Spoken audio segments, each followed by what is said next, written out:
California.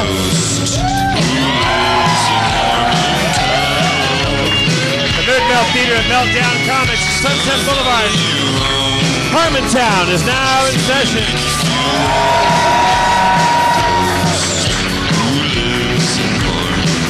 Happy Rosh Hashanah, Shana Tova to all of our Jewish people listening out there. Let's bring out our game master, shall we, Mr. Spencer Crittenden.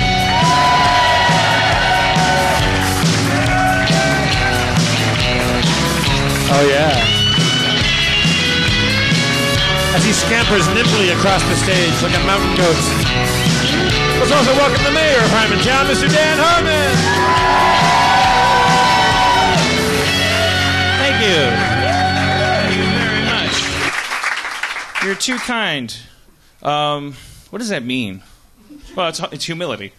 You're too kind. Yeah, I don't deserve. What am I, George Carlin? Deconstructing the. What am I, Andy Kindler? What am I, the what am I guy? That's an Andy Kindler joke. We got to have Andy back on. I'm very excited tonight. We have best-selling author has written a landmark book. Like it's the I don't know what you'd call it. It kind of bridges. I mean, for those few of you in the Harmontown demographic who may be somewhere on the spectrum, I mean, those rare couple of you, you might be aware of a sort of odd kind of tension that exists between the actually autistic, which is a hashtag that is used, actually autistic, and the like really beleaguered, frantic, sometimes heroic, sometimes unintentionally villainous parents of autistic children who, it's one of the most ironically divided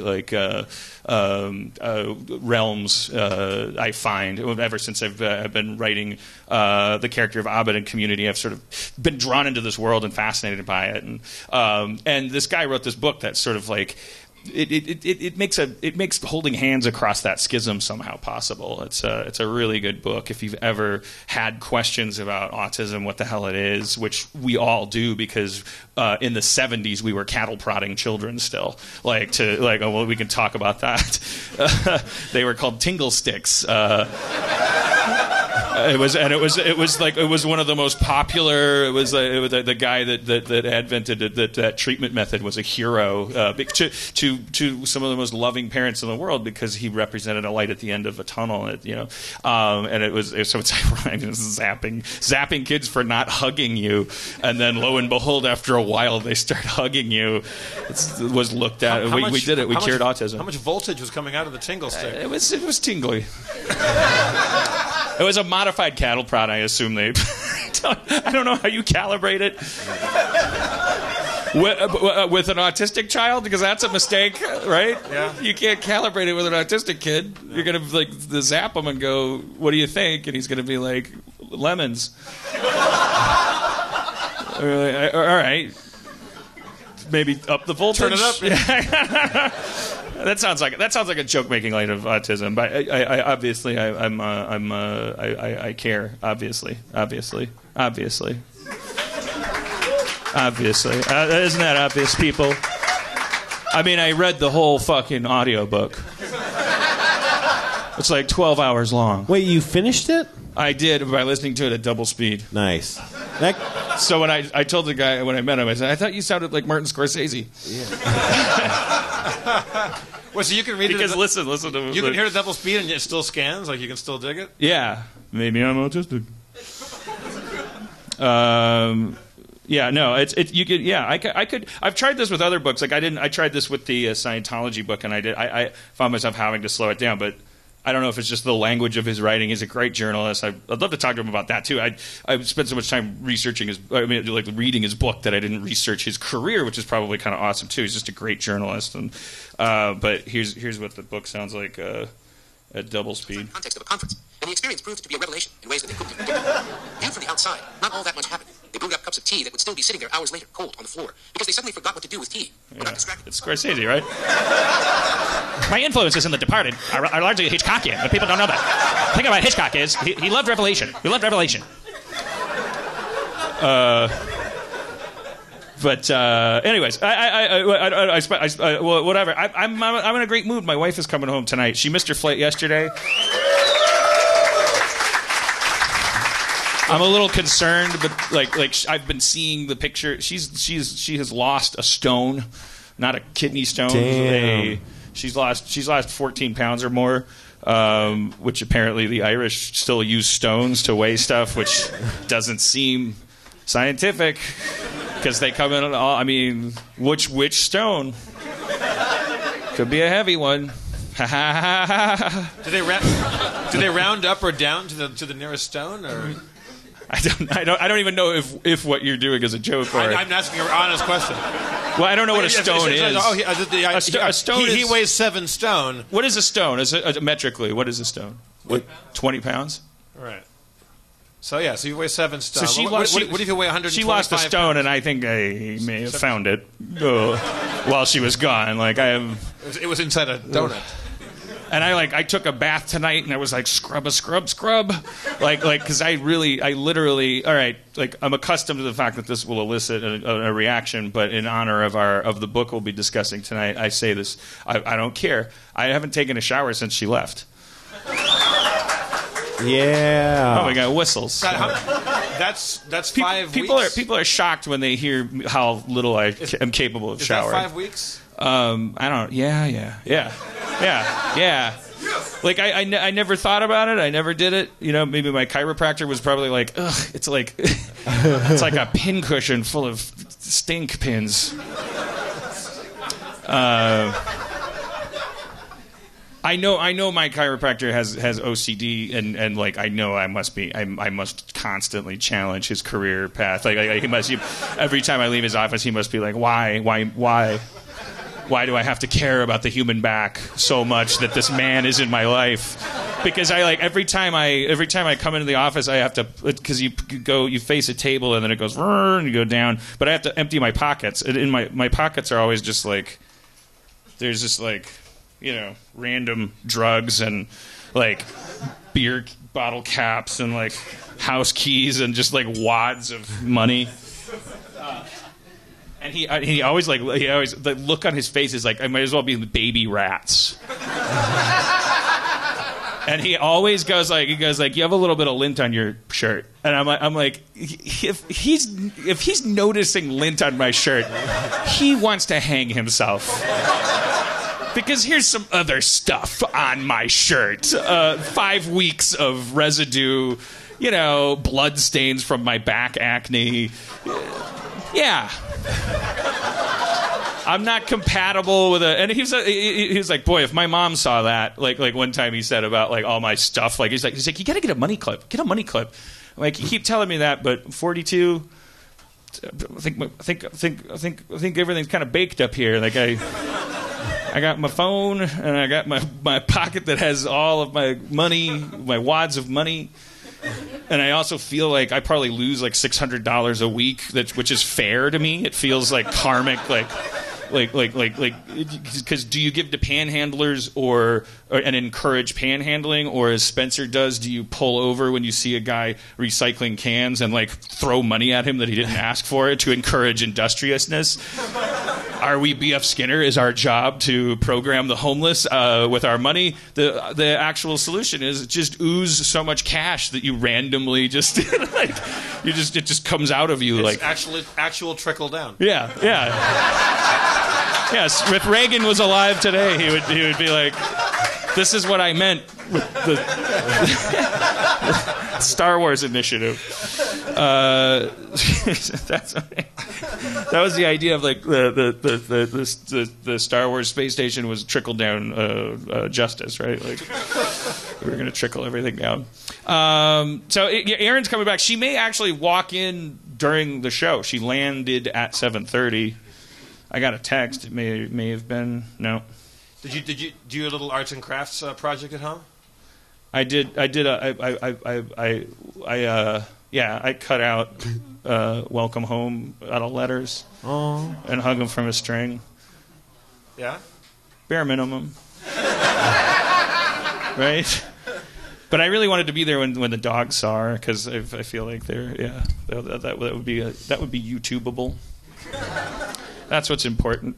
I'm a little nervous about like I don't know, you know. Did you speak every day or talk or text? No, because I'm not good on the phone and FaceTime's weird. Like she gets punished for calling me or FaceTiming me because I'm like I wouldn't be able to be with Aaron. I wouldn't be married to Aaron if text messaging wasn't invented.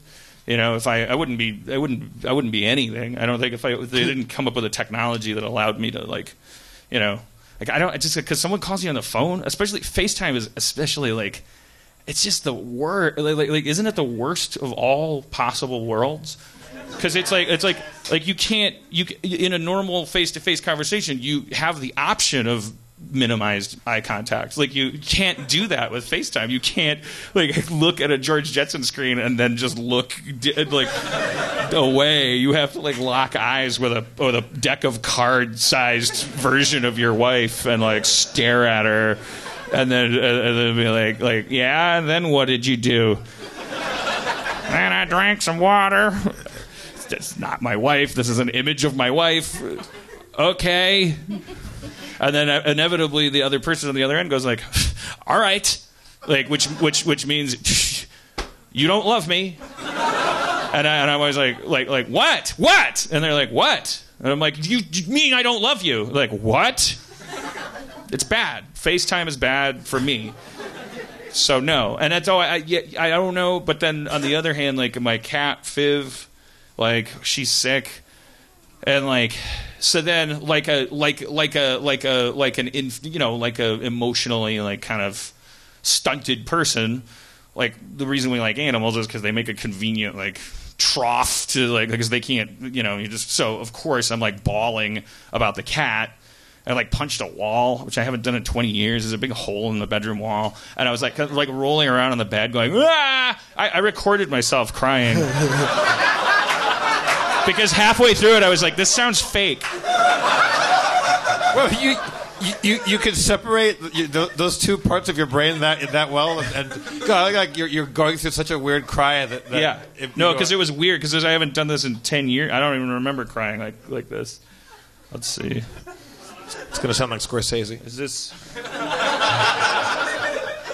Wait, there's nothing I need to do, right? It'll just come out of the speaker, Grandpa. See, I don't know if what's going on. The suspense is palpable. I don't hear anything. I must have done. Is this a voice memo or? Did I do it wrong? Oh.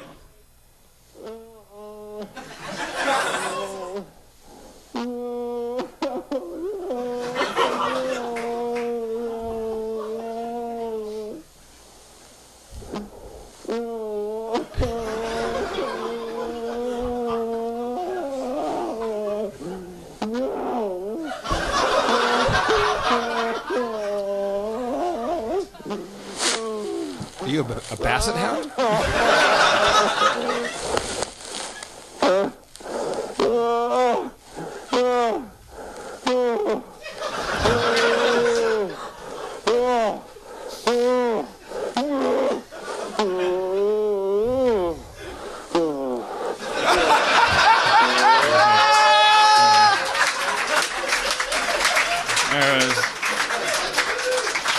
That's the cry of somebody that doesn't cry enough. Yeah. That's why I recorded it. I'm like, this is because I wanted to talk to my therapist about it. I'm like, okay, this is fucked up. Like my wife's been gone for a month. When she calls me on the phone, she walks away from it feeling unloved. The fucking cat that I've totally neglected. That's why it's dying because I don't. The cat was incredibly ill when you found it. Like it was already. It was FIV positive, but I'm saying like once we got the dogs, it was like. Pfft, you need to take that feline shit to the curb, girl, friend. I don't know why I paused before friend. I was trying to think of maybe girl Viv, like that's her name. She's been neglected since the dogs arrived. Like I have not. Like she's been chased away by the dogs. You know, like she's like repelled by the dogs, particularly Harvey. And like I can tell because when I come over, she comes right at me when the dogs are upstairs with you and I'm downstairs. She comes at me and just like she's like I need a friend really bad right now. And she's so bony and scrawny. She spends a lot of time outside the front door where the dogs can't get at her, and then like every time it's a bummer. And it's like, but I just want to be honest about that. Like I don't want like it's like, because the important thing about that is like, okay, this is not. Let's not celebrate this as a man's bond between him and his cat. Let's look at this as symptomatic of misappropriated emotional funds, you know. Like, and I shared that with my therapist, but I had a really good session based on that. And she said, you know, it's time for the chapter called "Dan Doesn't Have Feelings" to come to an end. And I know how to breathe, and I'll learn how to talk to Erin about how much I love her, and kind of spread that peanut butter of feeling across the bread of life. Speaking of which, happy Rosh Hashanah. I think that's what Rosh Hashanah means, the bread of life, right? Yeah. There's no greater tragedy than the life unleavened. I think famous Jewish cooking host Emerald Berg once said. All right, well let's talk to our guest about some autism. His book is called Neurotribes. It's truly it's the first determined and thorough and enlightening journalistic investigation of a phenomenon that is still a mystery to everybody. It's a New York Times bestseller. He has flattered us by coming out from San Francisco. His name is Steve Silberman.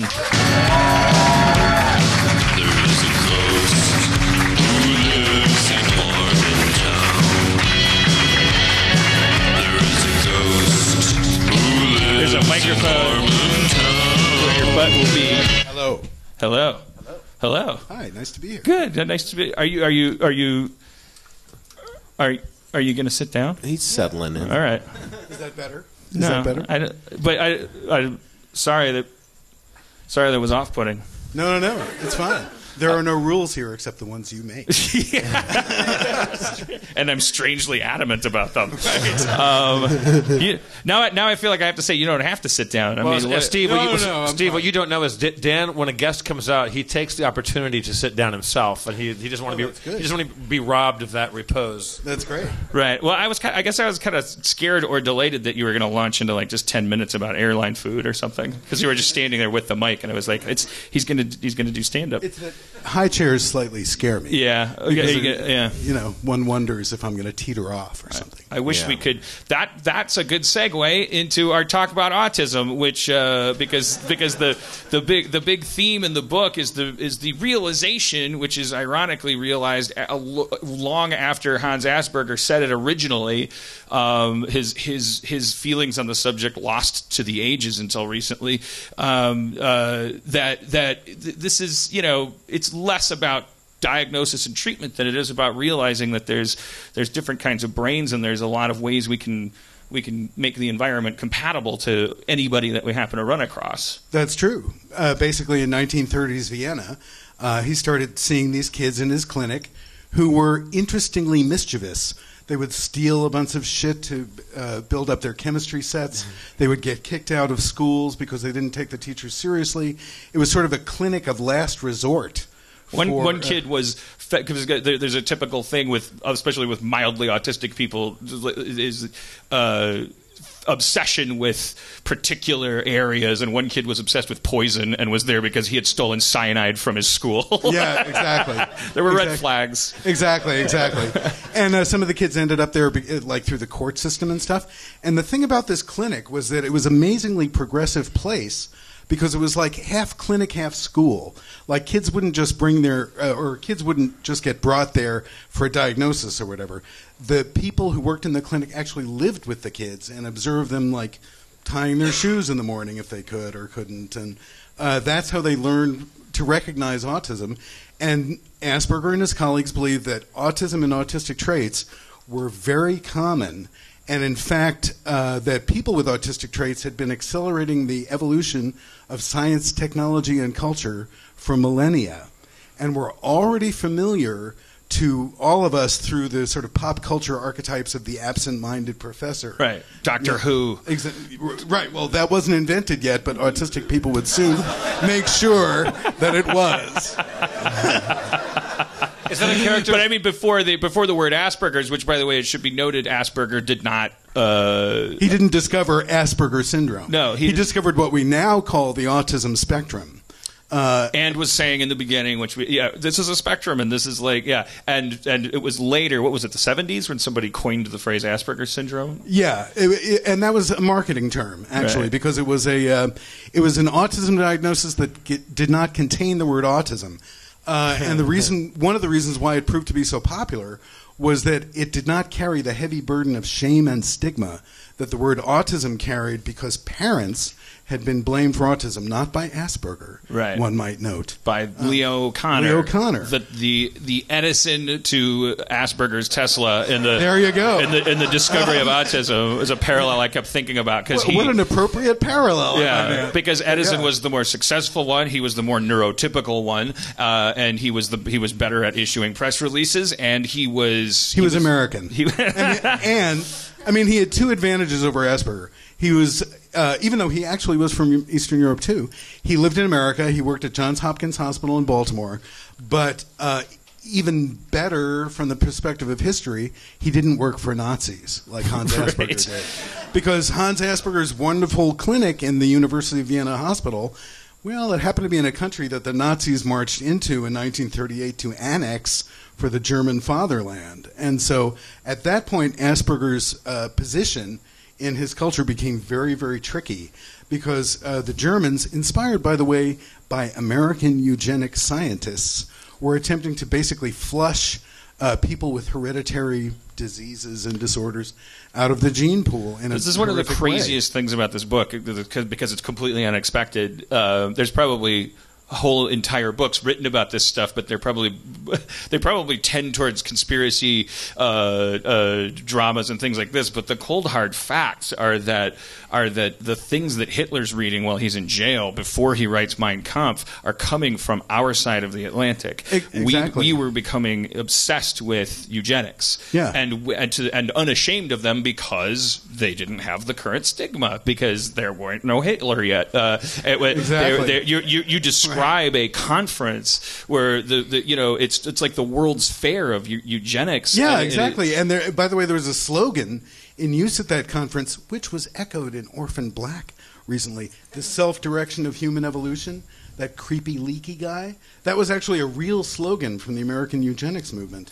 And they had the ideal paragon of civilization was this white athlete from Harvard. Like they had statues. Oh, they had composites made of the perfect man, which were based on the 10 handsomest guys from Harvard or something. Exactly. Really, and it was, and there was some of the speeches on some of the panels being done there included titles like the Jewish problem. Right, exactly. And it was the Negro problem. And the Negro and all kinds of stuff about Negroes and what are they and what do they want? Why are they hanging around all of a sudden? It was bone chilling, and it was completely unexpected, because here I am tucking into a book about Temple Grandin, but I'm seeing this crazy Alan Moore it feels like an alternate history where there should be Zeppelins in the sky. Well, that was the thing, man. It's like, there have been a million books written about Asperger syndrome or autism or whatever, but they've usually looked at autism through a strictly medical lens. And there's actually been very, very little written about Asperger in his clinic. And I thought, why hasn't anyone ever pulled the camera back to see, the burning Jewish storefronts and, euthanasia going on? Well, that's the irony. Is that what the history is written by the winners, and the myth that favors us is that here it was the 1920s, and ladies loved short hair and sitting on flagpoles. Right. FDR had a plan for the kaleidoscope, and meanwhile in Europe, a growing menace. Adolf Hitler invents anti-Semitism, and slowly somehow manages to convince half of the planet that it's a great great idea. And we sort of, but the absolute ugly truth of it is that, and there is an uplifting aspect to it, an uplifting irony to the fact that we were flirting with it in open air, inviting Jewish physicians to a conference to hear talk about the Jewish problem. They weren't banned from the thing. It was like, let's just be anti-Semitic just because it's fashionable. You can't do anything about it, Dr. Rosen. Do you want to be a doctor or not? Sure, it couldn't hurt. It's like, well, why do you talk like that? That's the title of my next conference. What kind of? Why are you so Jewy? And he's like, fair enough. Shana Tovad. And it's the shadow that we cast by being allowed to talk about it, by publishing books about it, by the triple irony of the euphemism of the word eugenics, which means the good birth, right? The fact that it took what happened then for everyone to be shamed into a proper historical perspective it's simultaneously totally cynical, but also kind of like, well, good. That's what you get. Like that's like this is.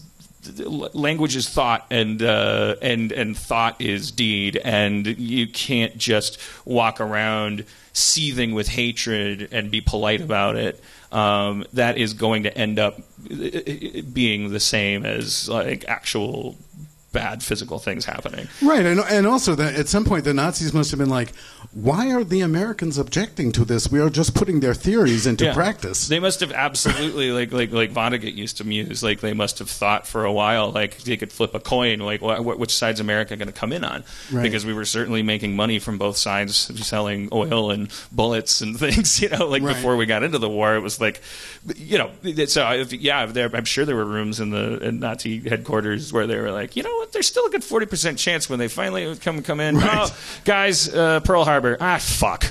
Right. They're not going to be able to spin that one. I guess they're... Are we still... Yeah, axis of evil. Why did we do that? What have we gotten? Free sushi. It's bad by the time it gets here. It's 1939. Free sushi. That's a good way to die. Anyways, so but that's a huge weird side note, but you had to do it. You had to reshine like long lost light on that fact because Asperger, that it seems to be one of the big answers to the question, why was this all so complicated and arduous? Why is something that's being discovered way back then still in the 70s being treated with cattle prods?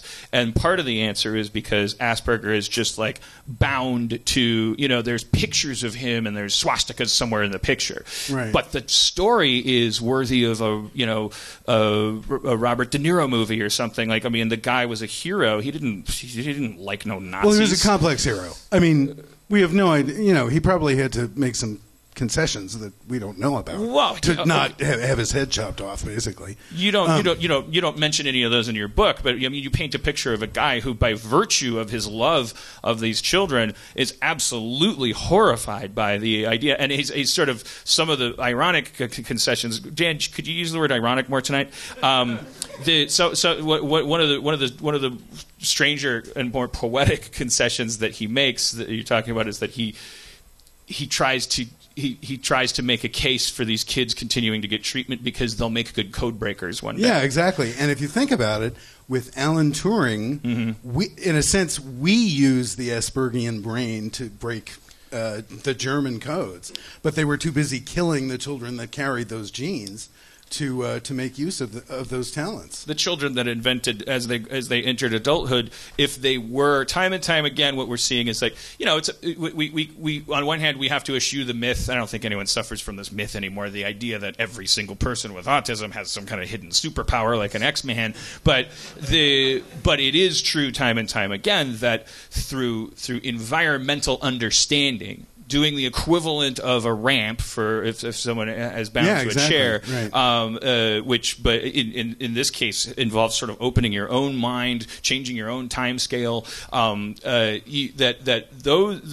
the people that suffer from childhood autism that are raised in that patient of an environment, which is no easy thing in a capitalist world, though they do flourish. They do learn how to communicate in their own time, and to the extent that there is disparity between the way they communicate the thoughts in their heads and mainstream society, they have always been it's not an exaggeration to say that they are progressing our society. Right, and one reason why we didn't know how cool autistic people could be for a couple of decades was that they were put in institutions, because the guy who took credit for discovering autism, who was not Hans Asperger, but this guy Leo Kanner, said that even the special talents of his kids, like this kid could recognize 18 symphonies before he turned 2.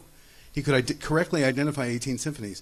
But Connor, instead of saying, oh, this is really cool, this is a specialized form of intelligence, which is what Asperger said. He called it autistic intelligence. But Connor said, oh, no. These kids are just unloved. Their parents are refrigerator mothers and overambitious fathers. So the treatment is to remove the child and put them in an institution and have their family pictures taken out of the family albums quietly and never mentioned again. One of the most chilling things is like before the rise of between World War I and World War II, there's a German doctor who sends out a questionnaire. So we're still in a time when if you're born with what we now call autism, you're called feeble-minded. You're shuttled into an institutional world, and you're a ward of the state, and you're a burden on the parents emotionally and financially. And this doctor sends out this questionnaire that says to the men of the household, specifically, and says, how would you feel about an artificial shortening of your child's life to the extent that they're unable to live with their disability? Asking these sort of leading questions about euthanasia. And not only was the response overwhelmingly, oh, absolutely, but with an extra order of macabre fries, that is, I wish, however, that you just wouldn't ask. Right, exactly. Just don't tell me about it. I wish you'd just kill the kid and tell me it was natural causes. That would be, if you're looking for what I would like to order from this menu. And we have to, it's dark shit. We don't have to sympathize, but we have to remember. I don't know. We have to. What the fuck do we have to remember, Dan? Shut up. It's hard. It's the world was ignorant, and it was the poor people were held responsible for their kids' disabilities, and they were never a ticket to increase social standing. I have an autistic kid didn't mean maybe I should get a promotion at work. And also at some point they were being bombarded by propaganda that such children were a burden on the state, and they would literally have pictures of these sort of drooling maniacs from asylums and say, 50 million Reichmarks a year, etc. Right. And so they started doing it like fairly publicly too. Like they didn't really hide it, and they realized that was such bad PR. Like nobody's going to really sign off on that. Like even the hardest, like Nazi, like household is not going to really sign off on the killing of German children. Even if they are mentally disabled or whatever, and so then they just put it way on the secrets. Well, right, and in fact, I mean, something that I talk about in the book is that the Germans really used the killing of disabled children and adults as a practice run for killing the Jews. Right. That's how they figured out how to do, we can put the trains here and move the bodies here. Yeah, because the first one, the gas van, the thing that they would do, where they would put a pipe through the exhaust pipe of a van, that was for euthanasia and stuff. Right. They had different techniques. They would slowly feed them less. The specialist diet. Yes, and word got out, even though it was supposed to be a secret project. So, like, old people would say, when the feeble-minded are gone, we will be the next to go. And, children would run away from these buses, even though they weren't supposed to know what they were for. Right. When they liberated, I don't know if it was the Russians or the Americans, when we were closing in on Berlin at the end of the war, and they liberated one of the camps, and they found loads of twins. Oh, wow. Almost all the survivors were these twin children, because they were doing lots of tests on twins and genetics. Wow. About like can we alter one, not the other? Like we can find a way to fine tune making perfect little Aryan children. Right, and they used the euthanasia program to do the kinds of esoteric medical experiments that would have been impossible in cases where the patient was expected to live, basically. What did you find as you're delving into that darkness? You're reading so many books, letters. You know, you're knee deep in that world. So, did you come away with it with an impression about what our obsession with eugenics was? Was it face value a fear that we were going to mongrelize ourselves into extinction, or was it just a completely dishonest? Like, do you know what? Here's the deal. Like while I was writing that chapter, I saw an ad from some startup dude who was basically selling some kind of new genomic scanning technology, and he was talking about things like autism and ADHD and dyslexia as like glitches in the human program, and we can finally fine-tune our own code so that we can eliminate these glitches. It was sort of like that's exactly what eugenics came out of. The notion that we can perfect humanity by eliminating difference. But there's and again I'll use the word irony, but really fittingly, because the neurotypicals that are the villains in this story, if there are any, these neurotypicals. Define that word for me. What does that mean? It's exactly? Just non-autistic people. Okay. And that's a word invented by autistic people. And so it was sort of a hack because it was a wonderful word, because instead of always being medicalized by us, that allowed them to medicalize us. Awesome. It was invented on the internet in the late 90s. Really? So they seem to have a capacity for racism, which is not founded on logic. Like Who, autistic people? No, the neurotypical. Oh, neurotypicals. Yeah.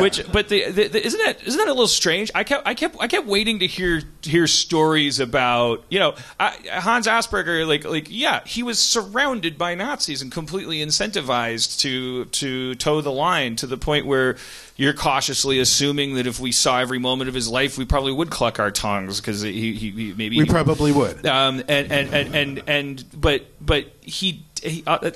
the weird thing is that we have this tribe of cognitively variant people who, because of their seclusion, because they tend to propel us societally towards things like ham radio, which is we'll talk about that advent in a second, but how fascinating it is, how it just absolutely is. That autistic people have been trying to make the internet since before there was internet equipment laying around. That is exactly true. That we all love that world. We all love emoticons. We all love Facebook. We all love. But in no uncertain terms, it's not because you've done the research now. So it may have been tacky before reading this book to say, autistic people they invented the internet. Autistic people invented the computer languages that we use. And autistic people invented that stuff. Maybe that would have been something that. But it's clear from your book. I mean, it is. It really is true. It's a general fact that you can say. That's the thing. Before I wrote this book, I wrote for 15 years for Wired magazine, and so people were constantly saying like, "Oh, he's on the spectrum. Oh, Bill Gates, he's on the spectrum. Steve Jobs, on the spectrum." And so I actually went to look to figure out what the history was. Like, what were these people who we would now say would be super geeks on the spectrum? What were they doing before there was an internet? And they were talking to each other through Morse code over ham radio, because there was no facial signals to parse. You could obsess about your favorite technology and really get rewarded for it. You could leave your old bullied, geeky, nerdly identity behind and become like this amazing person on the internet with ham radio, with your call letters. And so it was a strict meritocracy, like programming is. Mm-hmm. So it didn't matter if you were a total dork. Like, if you could do the shit, you were cool. And the ham radio community and also the science fiction fandom community were both organized by the same guy who I write about in the book, named Hugo Gernsback, who almost certainly had Asperger's syndrome. And by the way, I do want to say, I'm not just diagnosing people willy-nilly. Like, if I say in the book that somebody probably had Asperger's syndrome, there's always a higher authority involved, like Oliver Sacks, or in this case, it's Hugo Gernsback's biographer, Gary Westphal, believed he was Aspergian. Anyway, he was a very weird guy, but he had a genius idea, which was to make home electronics available to hobbyists rather than just scientists. In other words, really cool kids. Like, they could order stuff from his mail order catalog, put it together, and become a ham radio operator. And in those catalogs, there's pictures of nerdy kids. Exactly. But he sort of developed this culture that when you look back at the 50s, you're like, oh, the whole Comic-Con, like, everything kind of, like, all of a sudden comes together. It all snaps together. The culture of fandom, the culture of and overlapping with nerdiness, our consumption of pop culture. There's always been a fascination with science fiction associated with people on the spectrum, and it's because of the ability to logically consume it. The fact that you're talking about worlds built from scratch, which can make more sense than the confusing worlds described in Catcher in the Rye, which is a Great Gatsby. It's like, I guess he was rich. What am I learning from this book? And whereas it's like, Zeep Zandflorp landed in his space pod and stepped out. It's like I can access every aspect of this, and I can, the first fanzines, and in fact the word fandom, the concept of fanaticism, fan groups, and things that all came out of the ham radio culture, which was connected to this science fiction pulp culture. Yep, exactly. Comic books and catalogs where you could buy chemistry kits, and and it was all started by a guy who clearly wanted to create his own world where and not only that, but his best bud was Nikola Tesla. Right. So Nikola Tesla had the chops to design that future world. Do you have? That's why I wanted you to bring your book up, because that's one of the passages I was hoping you could. There's two passages I don't know if you can willy nilly page them up, but one of them is Tesla talking about the future, describing what the world is going to be like. Do you put Tesla on the spectrum? He wasn't neurotypical. I actually don't retrodiagnose him, but he had many, many autistic traits. He was fascinated with glittering things, and he was very, very honest. So when his two aunts asked him who was more attractive, he said something like, "Well, you're not quite as ugly as the other." So he had that Aspergian utter frankness. Yeah. Well, after I have a question, but maybe we'll do it after you read this passage. If I can find it, that is. Maybe I can talk about. Yes, here it is. I got it. Okay. Yeah. Okay. Quote: when wireless, meaning ham radio, when wireless is perfectly applied, the whole Earth will be converted into a huge brain, Tesla told an interviewer in 1926. We shall be able to communicate with one another instantly, irrespective of distance. Not only this, but through television and telephony, we shall see and hear one another as perfectly as though we were face to face, despite intervening distances of thousands of miles. FaceTime. Exactly. And the instruments through which we shall be able to do this will be amazingly simple compared with our present telephone. A man will be able to carry one in his vest pocket. We shall be able to witness and hear events. The inauguration of a president, the playing of a World Series game, the havoc of an earthquake, or the terror of a battle, just as though we were present. Wow. This is 1926, people. I mean, on one hand, it seems like a no-brainer, but yeah, kind of. That's because we're on a podcast. Right. I mean, Tesla again. It's like Tesla and Asperger, both probably not neurotypical, and their rivals, their successful trademarking, dominant guys who popular fringe culture, oxymoron, has it that Edison, there's backward things about our current society that are hard baked into it because Tesla's more populist, empowering. I don't know. His going back to AC versus DC, and just Edison's proficiency for trademarking and patenting, and his desire for hegemony, like conquering Tesla's reclusive, fanatical desire for everything to make sense. Right. And one of Asperger's autistic traits was that he was able to resist peer pressure. So, while everybody else around him was thinking in terms of eliminating difference, he said something like, that which is different from the norm is not necessarily inferior. Right. Which was a very un-Nazi-like thing to say. Because there's a skepticism. So that's what I was saying before. My train of thought got remarkably tangentialized. This idea that it's the neurotypical of the world who seem to have a gift for politics, racism, war, seduction, charm, I guess. Yeah, diplomacy, white lies, flattery. Yeah, fashion, hygiene. Yes, exactly. I'm sitting right here, Dan.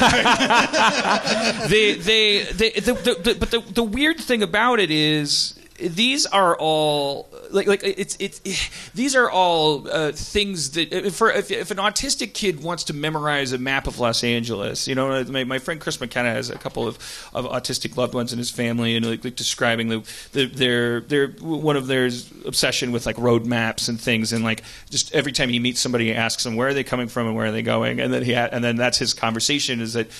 Instead of small talk, he can tell them about a route to take next time they drive.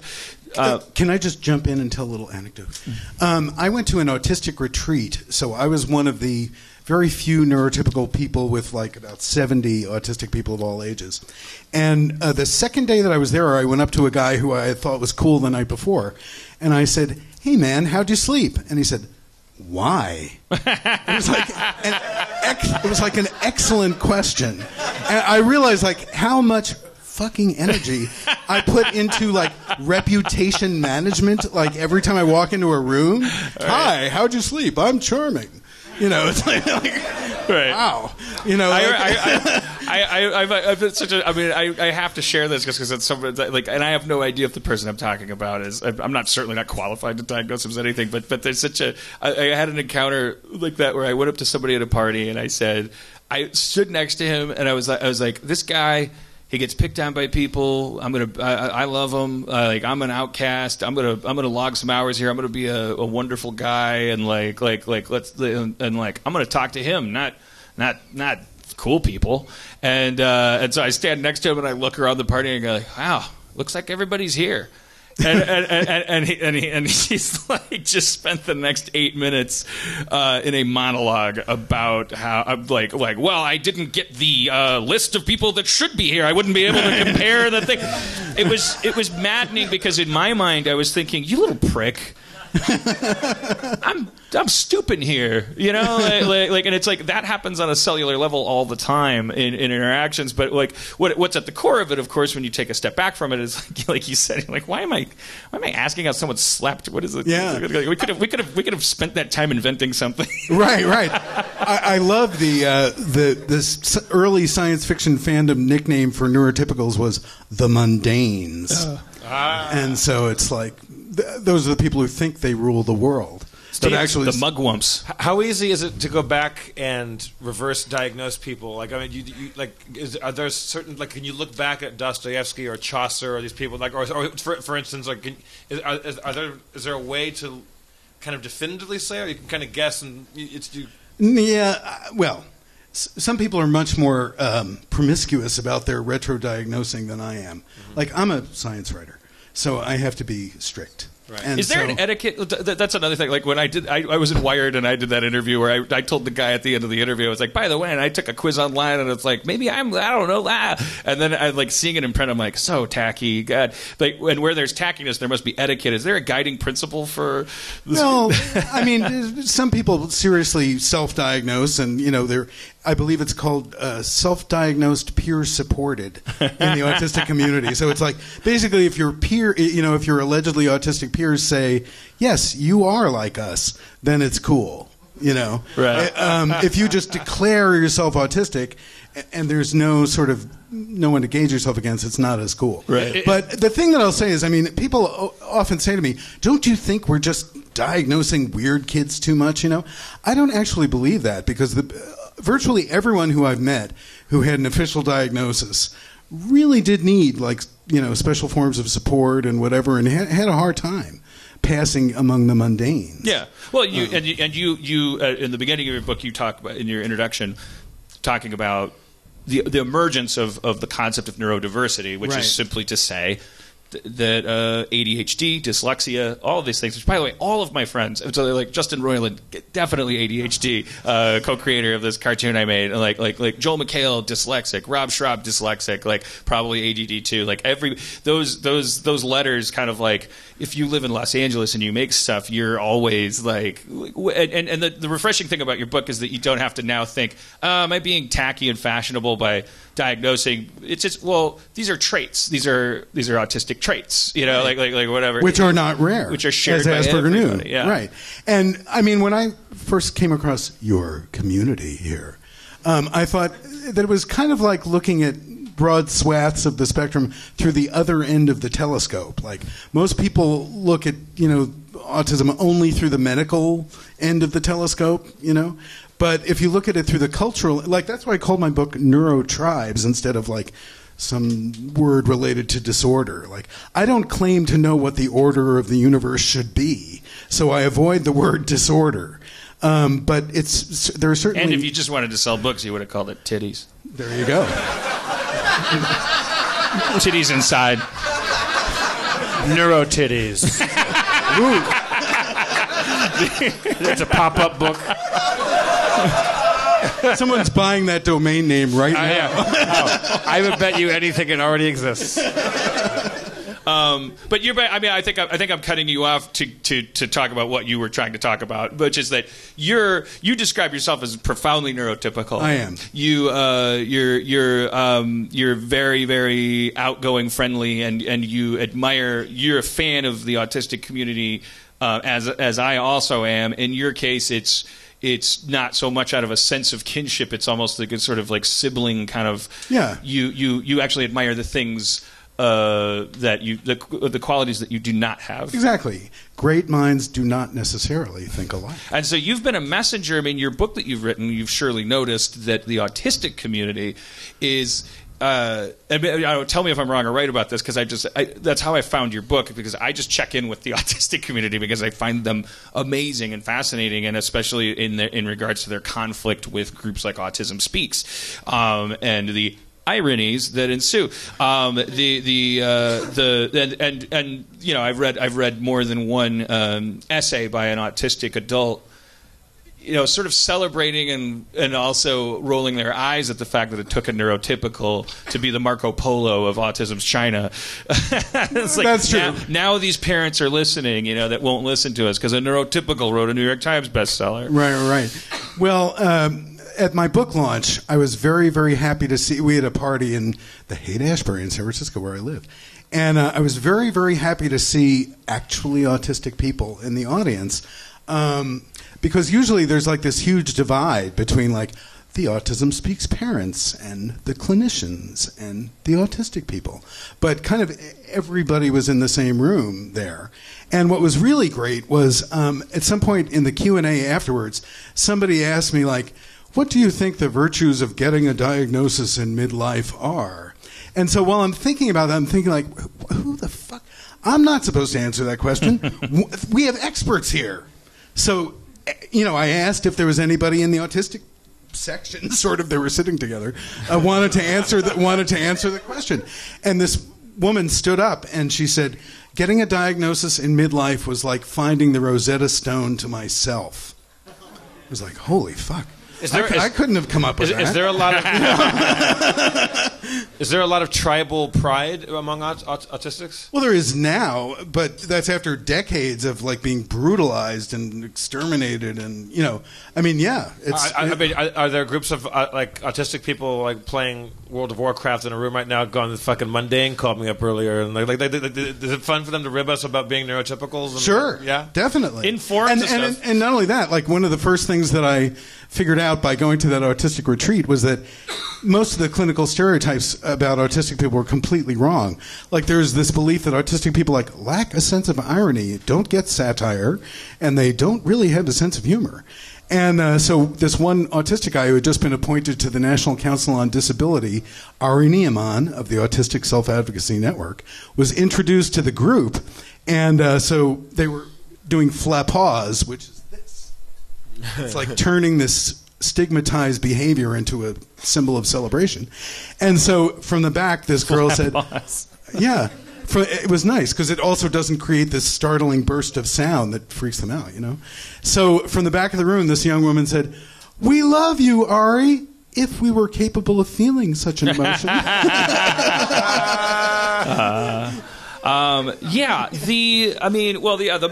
myth of the no feeling thing, I think that simply comes from the fact that there's this weird skepticism, and I keep coming back to this thing. I never get to finish this thought because I don't really know what this thought is, and it's something to do with the fact if you want to be systemic about life, like the actual Spock, if he was a real alien being that thought logically about things, would he or would he not be in favor of eugenics? Like because when you apply this concept of the cold hard logic, and he's a human calculator, but obviously not. Not. It's not. There's more to it than that. There's one other passage that, if you can find it, it would be earlier in your book. It's about that guy, the Tesla of chemistry, who Henry Cavendish. Henry Cavendish. Yeah. Yeah. My book opens unexpectedly about 200 years ago. Because that allowed me to describe a very autistic person before there were these layers of clinical cliches. Yeah. So I have the reactions of the other people around him who had no idea what to make of his fascinating peculiarities or whatever. And he was a guy who took the same walk at the same time every night, wore the same clothes every day. When they would wear out, he would tell his tailor to make an identical outfit. He ate the same dish at every meal, leg of mutton. There was a chambermaid who surprised him on the steps with a broom, and so he ordered a new set of steps, exactly, so that it wouldn't never happen again. That's not the same cold hard logic that goes into genocide, right? Or there's no laziness there, right? There's he practically invented science. Like he measured the density of the Earth in a shack in his backyard. He figured out how to do it with pendulums. And it was like the best estimate of the density of the Earth for 100 years or whatever. And he didn't just do science, he invented fields of science. And yet he was completely immobilized practically at parties. Like he would just stand off to the side, listening, looking away. And that was something that Asperger picked up on. Like, Connor was like, they fail to make eye contact, But Asperger was like, no, actually, they're learning really a lot about the world. They're just not looking at you. Right. Because looking at you is actually overloading their senses. And there was a colleague who described him. Do you remember the light metaphor? The white light. Oh, a cold light which warms nothing. Yeah. Yes. You don't suppose you could find that? I'll just use you as a Google engine. Have you been traveling all over the country, world, doing readings and selling this? Well, this just came out like 2.5 weeks ago, so it hopped on the bestseller list. So that's good. Congratulations!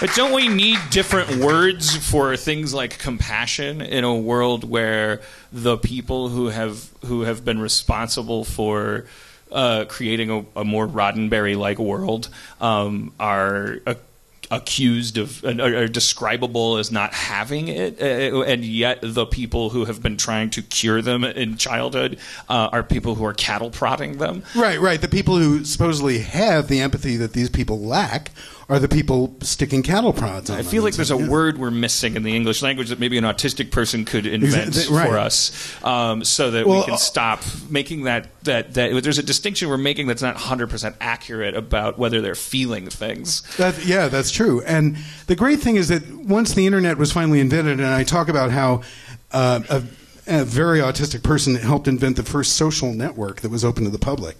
Actually, this guy Lee Felsenstein. But anyway, the internet gave a place to autistic people where they could talk to each other rather than just talking to clinicians. So instead of being isolated patients brought there by their parents, they could just talk to each other. And one of the first things they figured out was that autism persists into adulthood. Like, believe it or not, this is one of the things that most people forget. But up until the 70s or 80s, really the 80s, the diagnosis was not really available to adults or even teenagers in America. So people say, why are the rates of diagnosis going up? One reason is that teenagers and adults could not get the diagnosis until the 80s and 90s. And that was one thing that Asperger syndrome was good for. It's simply like, it's the Wendy's and Burger King of which is neither a good thing or a bad thing. It's like we've developed since the early 80s systems that are now available to clinicians to diaggnose autism. Right. And so the diagnosis just went through the roof. And also, another thing that people, I would say, underappreciate generally, even some autistic people, is Rain Man. Like, people think, oh, what a cliche. Dustin Hoffman, Raymond Babbitt with the cards and the toothpicks, whatever. But actually, that film was completely revolutionary because even people who had been in autism circles for decades had never seen an autistic adult certainly on screen, ever. And so Raymond Babbitt made autism recognizable to teachers, to parents, to autistic people themselves, to clinicians. And so that was one of the sort of elements of the perfect storm of autism awareness that created the apparent epidemic. Steve, I know I'm totally ignorant about autism, but is it a strictly neurological thing? Is it a developmental thing in the brain? Yes, although we still don't have a biomarker for it. So there are no blood tests for autism. There are no brain scans for autism. Like you can't. But can you take autistic? Can you scan brains and see similarities in autistic brains or no?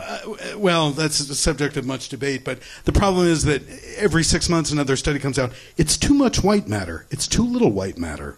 It's too much connectivity. It's too little connectivity. Right. You know, it's like there are all these conflicting studies about what the biomarkers of autism are. It's certainly hereditary, and that was one other interesting yes, aspect. It's certainly hereditary. So on one hand, you have a spike in diagnosis, because that's, I suppose, the biggest question that your book would need to answer, that someone would come to, is what's going on with this autism epidemic, and which you get right to in the opening of the book, and slowly answer throughout the book. And it seems to be, correct me if I'm wrong, the two biggest factors are what we just talked about: the increased widening availability of the diagnosis, but you hint at early in the book this odd, like, it's an engineer's disease, that it does seem hereditary, and that our modern world, created by autistics, our Jetson world that we all love, that we all fantasize about in science fiction, that autistics make a reality by actually thinking outside the actual box, that world in a crazy, like, poetic fairy tale makes it possible, basically, for engineers to fuck more. Exactly. That people who used to be defined by their virginity are now able to hook up. Well, wait, Dan, you were saying yesterday, I don't know if it was from Steve's book or not, that Silicon Valley is seeing a big rise of, like, autistic, like, birth rate or something like that? Well, that was the subject of my article, The Geek Syndrome, in 2001. And yes, that's interesting, but and that might be happening. Geneticists call it assortative mating, which is basically when people who are carrying traits for a certain condition get together, there's more of a chance that their kid will have the condition. And that's how I first got into autism, because I'm not a parent, I'm not a relative. I now have an autistic trans nephew, I will say. But I got into it because I was on a boat with 100 computer programmers, and towards the end of this cruise in Alaska, I asked this big programmer guy, Larry Wall, if I could come to interview him at his house. And I noticed that he had customized his house, like he had turned the buzzer on his clothes dryer to a light, so it was not so startling and annoying. And he said, yeah, you can come to my house, but I should tell you, we have a profoundly autistic daughter. And then, like 6 months later, I was writing about another family in Silicon Valley. Can I come to your house? The woman said, yeah, by the way, we have an autistic daughter. And I thought, that's odd. And the next day I was in a cafe in San Francisco telling that exact story to a friend of mine. And this woman at the next table said, oh my God, do you realize what's going on? There's an epidemic of autism in Silicon Valley. And so, like, the hairs on the back of my neck went up, and that turned out to be like a doorway through which I stepped into the next, 15 years of my life. And this book is an attempt to get right what I sort of bunted on in The Geek Syndrome. Because, yes, assortative mating is fascinating. All these Dungeons and Dragons people getting together by talking through screens. Finding their way through dungeons. Right, exactly. Increasing efficiency. Right. Used to be a map on a graph paper. Now you can, like, use a computer to get through that dungeon. Right. And so that's interesting. But why are autism rates also going up in rural Alaska, for instance? Might be Dungeons and Dragons there too. But anyway, so this was my effort to get right what I had sort of wimped out on in Geek Syndrome. Yeah, and it took me 5 years. It could be it gets into a whole area of, like, what is the nature of evolution? Why does a sable fox, why does its fur get non-valuable within one... what is everything operating on a pure Darwinian mutation engine, or do we Do we store? Is there feedback going into DNA? Are we therefore expressing our own evolution through increased incidence of a disease, quote unquote disease, more compatible with an emerging world, and also more causal of it. Right. That was very well said, I must say. Increased skepticism of pig-headed politicians, increased desire to think laterally, increased need to create a world that is not an assault on the senses. Is our species surviving the same as those goddamn giraffes with their long necks? One of my favorite moments in the book and in autism history is when Asperger asks a kid in his clinic if he's religious, and he says, "I don't like to say I'm not religious. I just don't have any proof of God." And I feel like he was like, a lot of people are like that now. Right. Do you foresee a showdown between the mundanes and the autism community? Do you see a great apocalypse coming down the road? There's a continuous showdown. We all have to fight the good fight. As foretold in Quadrophenia. Is that exactly. We are the mods. Could you mind? I just think like it might be a. That beautiful. Oh, that beautiful. It's a colleague describing this. If I can find it. Your 200-year-old retro diagnosis of this guy who time and time again. I mean, he discovered argon. Before the guy that's credited with discovering argon. This is Cavendish. And it was one of the most. Like just eloquent ways of describing what the guy didn't know he was describing an autistic person. It just came from a colleague, and I thought it was so interesting, the distinction between different kinds of light. The most probing glimpse into the soul of this elusive genius, Henry Cavendish, was provided by the chemist George Wilson, who wrote the first full-length biography of Cavendish in 1851, etc.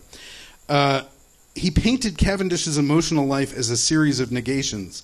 He did not love. He did not hate. He did not hope. He did not fear. His brain seems to have been but a calculating engine.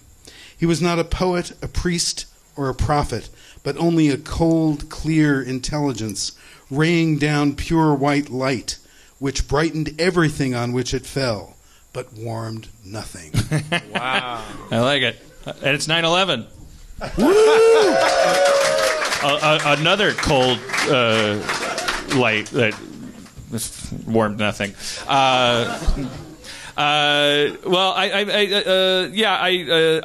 We flew you out from San Francisco. Is there one? There's a do you? Because you describe yourself as the prototypical neurotypical you were. Except I'm secretly shy. Don't forget that part. Right, but and then you talked about. You said you were married to a fella that is very autistic traits. Well, he has more artistic traits than I do. And I thought in my head as a hammy, tacky host, I was thinking like, is there a way to weave these things? If you're because I was like, as a gay journalist. Oh my God. Yeah. Is there a? Did you ever find yourself looking through that lens as your? Well, this is a civil rights movement that happening among autistic people. Here's the thing. Well, yes, certainly. I wrote, this is really the story of a people walking towards freedom out of the darkness, more or less. And do I relate to that because now I'm a happily married gay man? Yes, totally. Yeah, I guess that's all I wanted was applause. Yeah. I got it. I'm sorry, Steve. You're saying that your husband is autistic? No. Oh, God. Sorry, Keith. You said you both have a certain amount of autistic traits, and he has more than I do. So a neurotypical in the best sense. A neurotypical person like you or I could have any number of autistic traits. Yes. For instance, autistic traits are common. Like a love of Batman. If there's anyone in this room who thinks they might have autistic traits. Like, give me a for instance of yours. Like, what's one of your autistic trait of mine?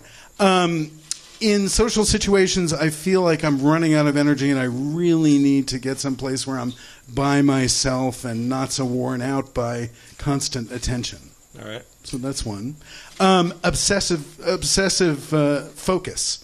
Like, once I figured out that this same guy had worked for both Connor and Asperger, thus answering one of the huge mysteries of autism history, I was fucking obsessed.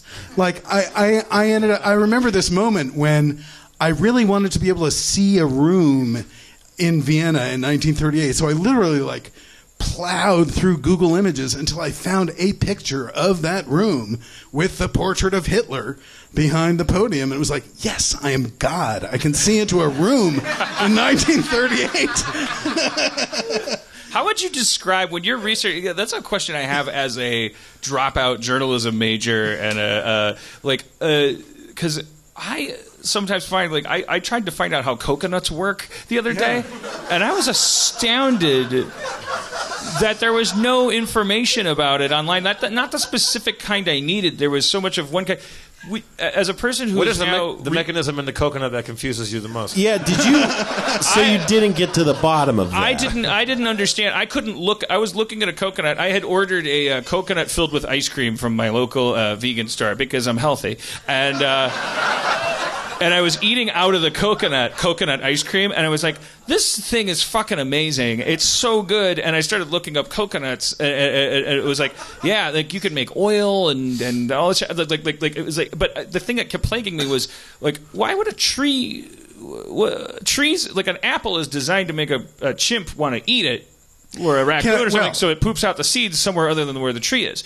So I kept thinking, like, why would you play this hard to get as a tree? The answer is obvious to anyone who there's probably like 30 people tweeted me in 10 seconds, but not until after. I was amazed that I could Google it and within an hour not have found the very, very simple, obvious answer that probably people who grow up in Hawaii know immediately or whatever. It's like, they're designed to float. They've bypassed mammalian technology there and probably predated it. A coconut is a little waterproof submarine, a boat with a little bit of potable water in it and a bunch of sperm and a bunch of coconut egg. It's designed to float to another island and grow to. It's fucking brilliant. I once had a question like that for Oliver Sacks, who is the recently deceased, unfortunately, neurologist who actually wrote the foreword to my book and was a very good friend of mine and a wonderful guy. He wrote books like The Man Who Mistook His Wife for a Hat. Anyway, we were once in a health food store or whatever, and I picked up this bunch of sage leaves that were very furry. And I knew that Oliver was not only a neurologist, but a botanist, kind of. And so I said to him, I wonder why sage has such furry leaves. And he looked at me and he said, because they like it.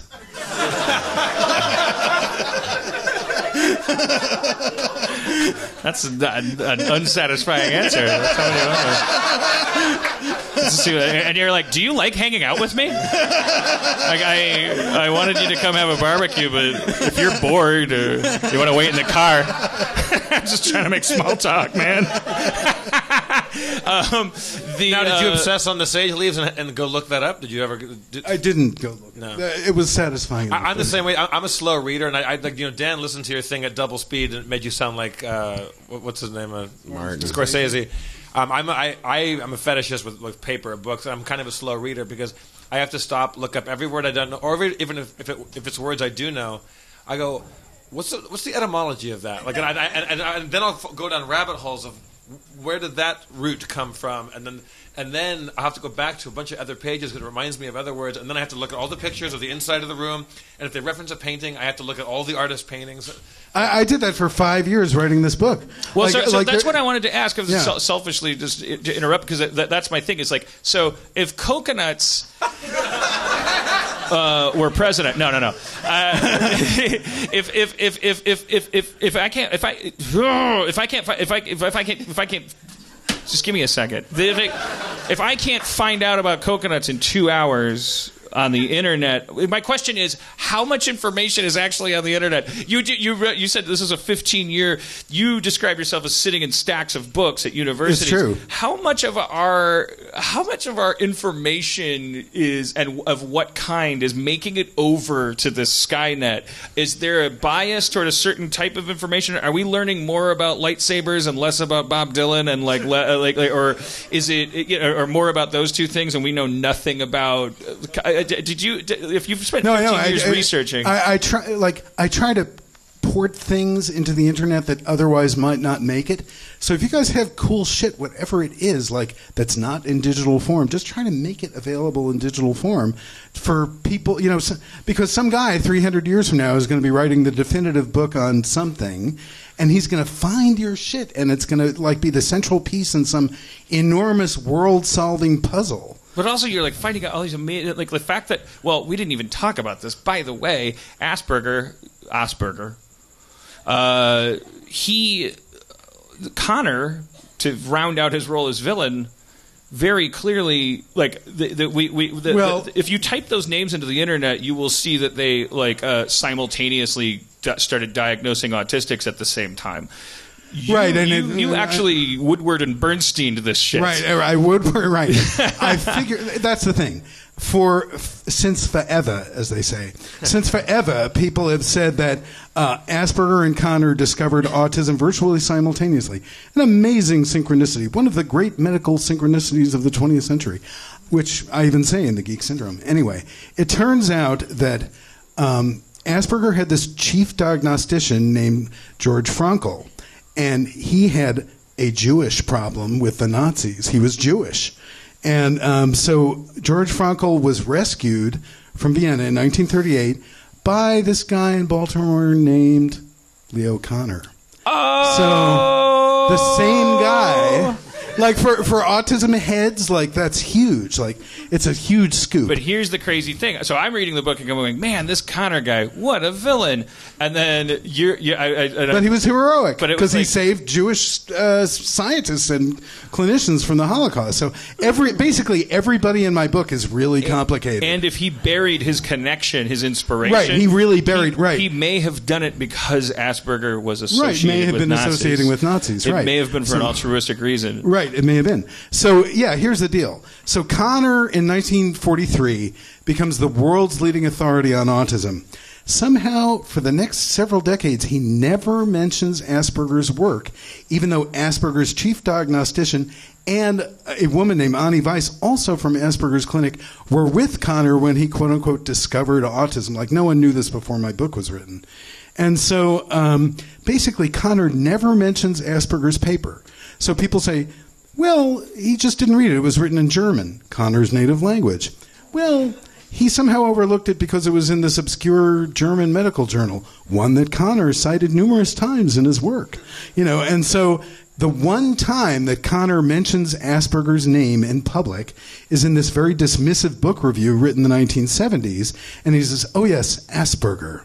What that man discovered was, at best, a 42nd cousin of my syndrome. Whoa. And has already received serious attention from investigators, which was total bullshit. It hadn't even been translated into English yet. Is that just male douchebag ego stuff? Well, no. I mean, you know, is it male douchebag ego, or is it that Connor suspected that Asperger was a Nazi? Yeah, or, is it a Schindler-like like subversion? You know, believe me, that was like the big. You know, if I could like summon people with a time machine and say like, why did you do this shit? You know, because the problem with burying Asperger in history was that it buried the concept of the spectrum.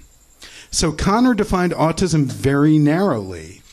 And whereas Asperger had seen it as this lifelong condition, ranging from people who couldn't talk at all to chatty astronomy professors, etc. All in the upper tiers of society, and as an indirect, if not direct result of that. Sorry, why am I cutting you off to tell you about autism? Keep talking. Don't worry about it. So basically, Connor buried autism, and someone had to find it again because this cognitive psychiatrist in London named Lorna Wing figured out that Connor was wrong by basically walking through a suburb of London called Camberwell looking for autistic kids. And oh my God, did she ever find them? Many more than Connor's narrow model would have predicted. So she was like, who are all these kids, these weird kids who would like play their favorite phonograph record 50 times over, or, you know, couldn't read social signals, or, you know, one teenager had 3 wristwatches because he kept them to various time zones. And guess what? In 1978, if you're one of those kids and you're born black, you're because of that legacy of specialization of diagnosis, you would get mental retardation. You don't come right. down that pachinko machine with Right. You're not the kid in the hoodie in the independent movie who's hitting himself in the head. You're just retarded because Right. you're poor. Yeah. And that's like that made me want to.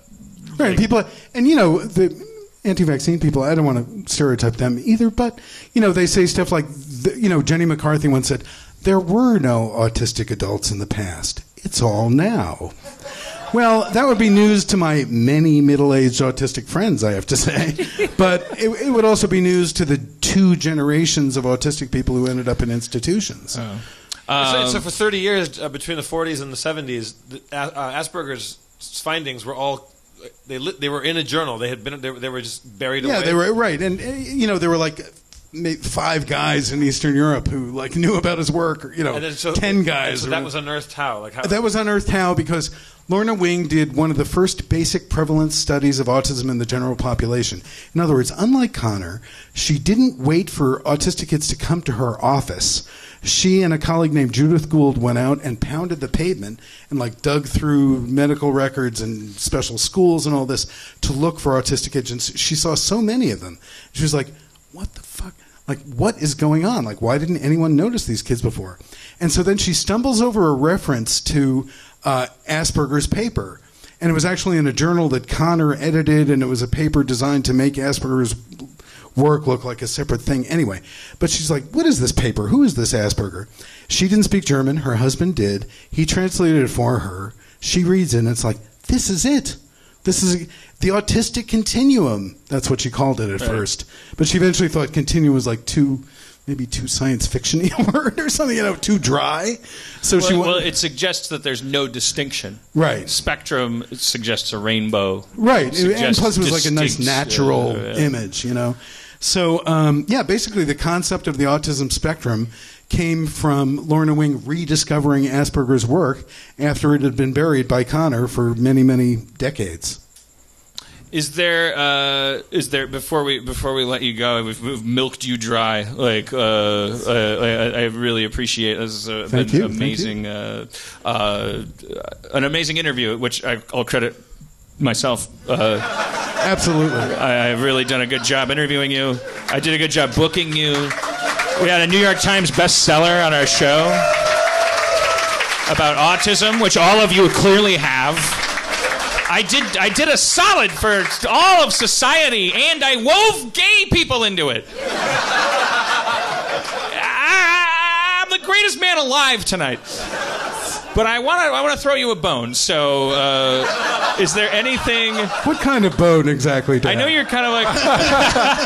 I know you're a Ginsberg fan. I knew you're from that. San Francisco. You're from the land of beat poets. I mean, we got applause from my favorite passages from the book, and I don't want to just awkwardly and autistically bid you goodbye. Do you have a favorite I'm nailing it here, or this is a great part of my book that I love reading out loud? Is there anything you want to share? I don't want to do that, but thank you. I appreciate it. Read the book if you want. Yeah. Okay. Yeah. I'm going to go right out and get it. You can listen to it at 2.0 speed. It sounds like Martin Scorsese. It's a 16-hour book that way. Can I tell you one thing? I saw someone here before bring in this really cool piece of fan art. Mm-hmm. The really cool piece of fan art that somebody made for me about this book was bootleg audio cassettes of this book. So it looked like dead tapes, basically. It was very cool. All right, cool. Well, thank you, Steve Silberman, author of Neurotribes, neurotypical hero to the neurologically diverse world. Thank you, buddy. Thank you, Steve. God bless you.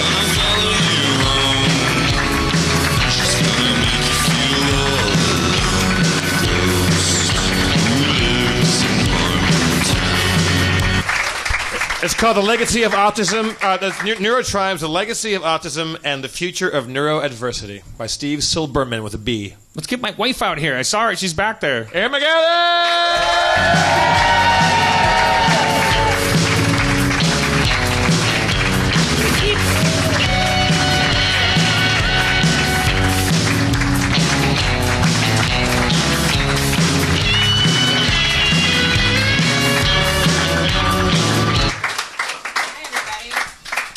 Welcome home. Hi, how's Tings? What's the crack? I was going to say, did you come back with an Irish brogue? What if I did?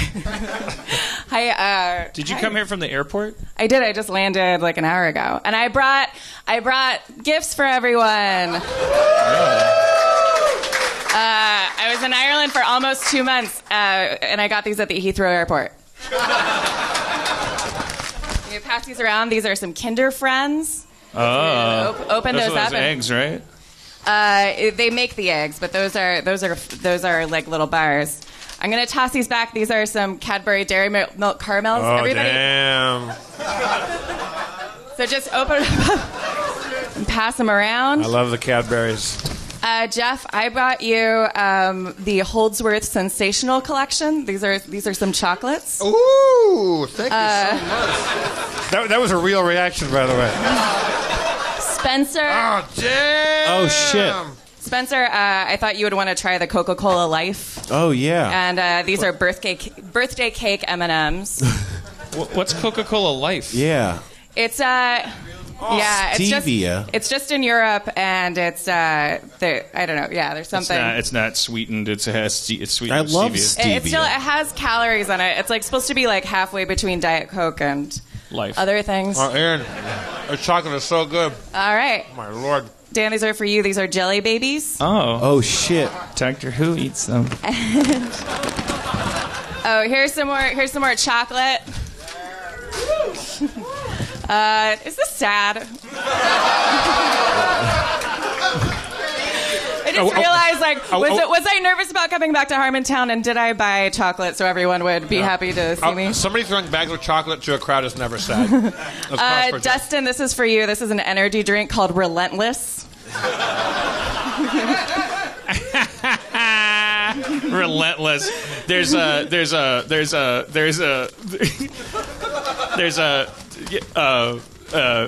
Morrissey head on the.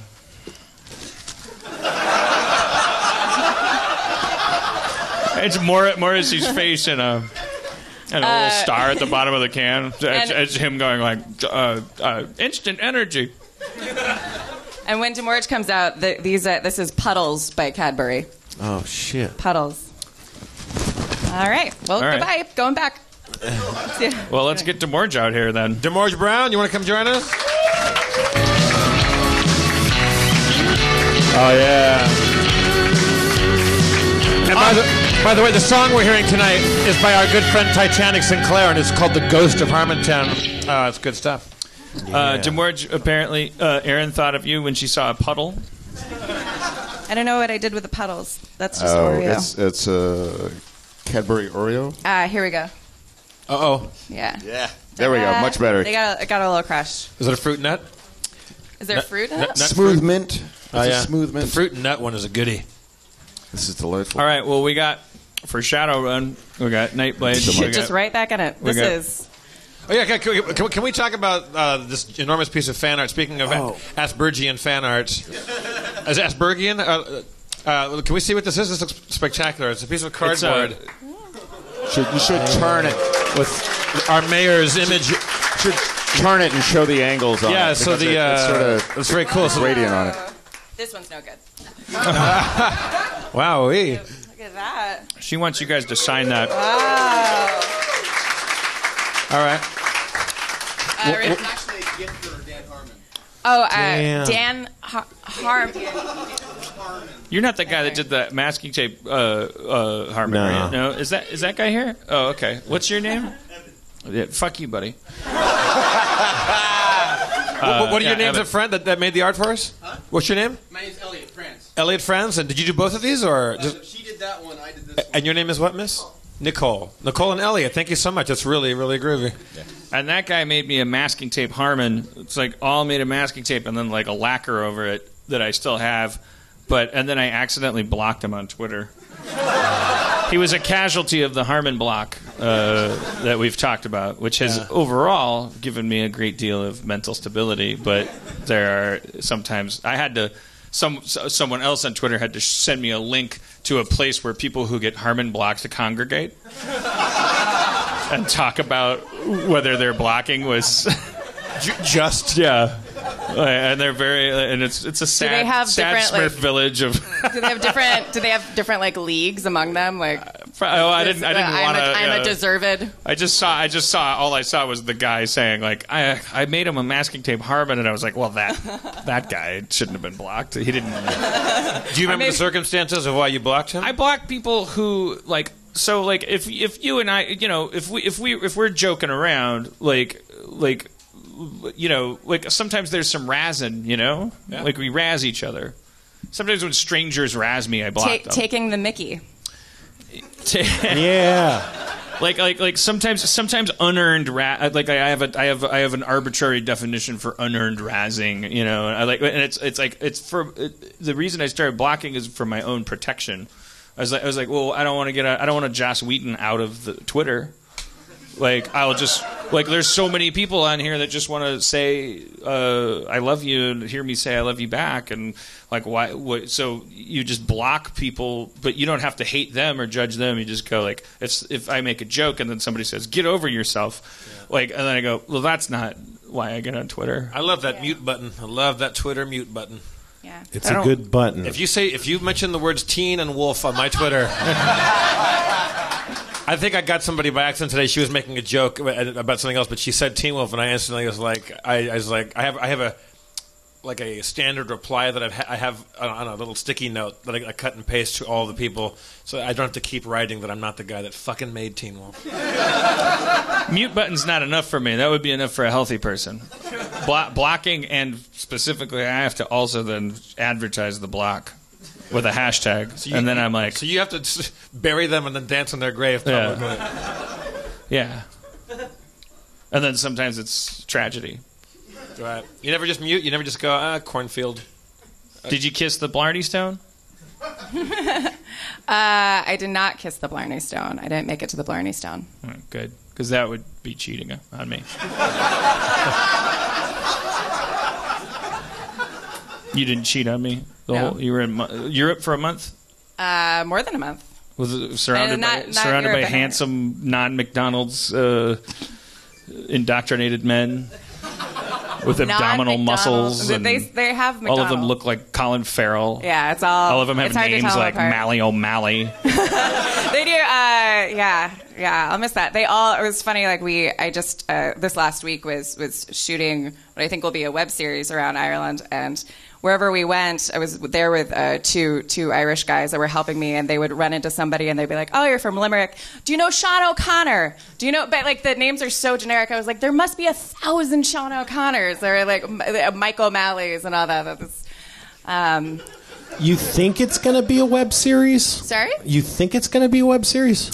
Well, I shot this thing called that I'm calling McGathy in Ireland, which was like a parody of a travel show where I'm playing like an exaggerated version of myself going around Ireland and being emotionally self-destructive and stuff. And I say I think it's going to be a web series because I'm not sure exactly what it's going to be. Maybe it's going to be I don't know. I just shot a lot and figuring it out. Mm-hmm. Could be a What about a one-woman show? Sorry? A one-woman show. It won't be a one-woman show because that would be weird. You mean if I was to watch all the footage and then transcribe it and then perform it as a one-woman show? Or what about like a mixed media mosaic? Yeah. Do you think it could be that? Do you think it could be a mixed media mosaic? I think that's a good idea. Well, I like really web series, though. I'm going to, yeah. Aaron, while you were away, Spencer became an idea man. but he's become oddly confined in his thinking about what's possible. It's like he used to be so much freer, but he's he really needs to categorize things now. Maybe I shouldn't say web series because maybe that people are like, ooh, web series. I love web series. It's going to be a network television show. Well, you know what's not going to be a network television show? Harmon Quest. So we still need to get some asses and seats. So if you want to go to harmonquest.com, or Spencer you can will sign take up. More tranquilizers, and you will eventually die. It's That's going to happen regardless. That's the finale. Are we having trouble selling our seats? Have we put the link up? And Oh, stuff? we're not selling them. We're giving them away. That's what I mean. Like, That's what we're having trouble with. There's a definite, obvious, like the theater seats like 108 people, and like the one that's on a Saturday night, it's like there's 240 people responded within 2 minutes, and then there's a couple nights where it's like 60 and 70 people. Well, it's not. It's better than that. There's a couple seats left. It's not. We're not in any danger, you guys. Mixed signals. Spencer, are you going to give us are you generating new characters for us? Oh yeah. So, will I get that someday soon? If you come get it. I know a come on when I hear one. So okay, I know I missed the boat. There's a gentleman in this very room who's been standing against that wall for the whole show. What are you doing? You just watching the show? Yeah. Okay. That's all I wanted to know. I thought it'd be rude to ask earlier when Steve was on. Did you feel like he was like here in some official capacity? I thought he hated sitting? New York Times bestsellers or something. Yeah, no, I thought he was going to kill Steve Silberman. And I've been watching. What about the other guy? Is that Steve? That's Steve Levy. Okay. Yeah. So you're wondering he's who good. that guy was. Yeah. Don't worry, just feel weird for the rest of the... It's only 20 minutes. You'll be fine. Yeah. He probably just doesn't have anywhere to sit, right? There's plenty of places to stand. I'm not going to lie. I don't have a problem with you standing there, but I'm going to comment on it. Now, Steve, I know you said that you're not a real practicing religious Jew, but are you? Is there something that we could all do on Rosh Hashanah, as Gentiles and Goyim and whatnot? Is there some fun thing that we can do to participate in your awesome New Year's? Is there a thing you say? Is you put on a hat? Do you do a La dance? Shantiana Shana. You taught me something before. It's Lashanat Tova. La Shanat Toba. Tova. No, wait, we have a Jewish dissenter over here. Nope. How about close enough? No Jews in Ireland. Whoa. Oh, Saint Goyim led them to the sea, right, with a flute. There are some, but there's only one. We love them with a flute. There's only one Jewish temple. But while I was there, I met a lot of people that were like. There's one synagogue or temple in all of Ireland? Yeah. Really? Yeah. What's that about? Or in all of Dublin. I don't know. Well, both Irish rabbis and leprechauns have there's competition for that corner. Both of them, if you pour salt on their feet, they have to give up their gold. And they're both just they'll if you say, well, there's just a lot of the stories about leprechauns. They have others. There's rabbi stories. There's Rabbi, give me your gold, and there's I'll tie a ribbon around the tree that has the gold under it, and then there's a ribbon on every tree, and you're like, Rabbi. What Dan's trying to say is Happy Rosh Hashanah, Jews. Shana Tova. I could be right. There's only one temple in Dublin. I could be wrong about that. Is that was there a pogrom or a persecution, or there's Jews are No, Ireland? No. Well, yeah, because there's no real. There's a reason for it, as to the Industrial Revolution and stuff, and just Jewish people didn't immigrate to Ireland, and also Irish people just think they're bad luck, so they put them in a hole and cover it in peat. They're obsessed with luck over there. It's their dollar is backed by luck. It's either the most ingenious or the worst decision you can ever make. Ours is backed by nothing. It used to be gold, but they converted to luck in 1938. Yeah. So if you have $2, it's worth $4 because you're clearly luckier than someone with $1. And it's very complicated, and a lot of people think it's going to lead to a big crash.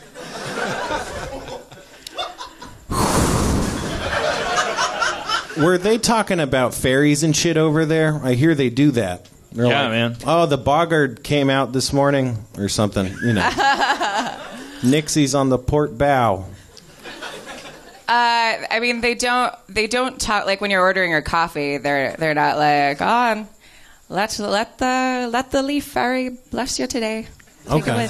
It's not like that. It is definitely like in the background. There is like it does feel like genuinely magic over there, and there is like, I don't know, it is part of their. So one of my new Dublin friends told me that when he was a kid, that like he was afraid that because he believed in fairies because he was a kid, he believed that the fairies would come in and climb up into his bed and like pick at his face. Bed bugs. But yeah, no, they definitely talk about. They do something they do, which took me a little while to get used to. All right, when I was down and I busked. Do you guys know what busking is? Yeah. But yeah, busking is street performing, and I did that in Galway a few days ago, and I had just like a Celtic drum. And in the shop, when I bought the drum, I was trying to do it, and the woman was like, no, it's up and down like a paintbrush, and I was like, oh, okay, so I got it. She said, nope, but you have to leave the store. You have to, you got it. You cannot drum in here any longer. So we went out on the street, and I like with the drum, started out like busking. It was also illegal to busk without a license, so pretty cool. I busked in front of Tommy Hilfiger for a little while, just advertising Tommy Hilfiger. And then Is this on camera or were you alone? I was both. But I thought it would be really funny to do the soundtrack to Rent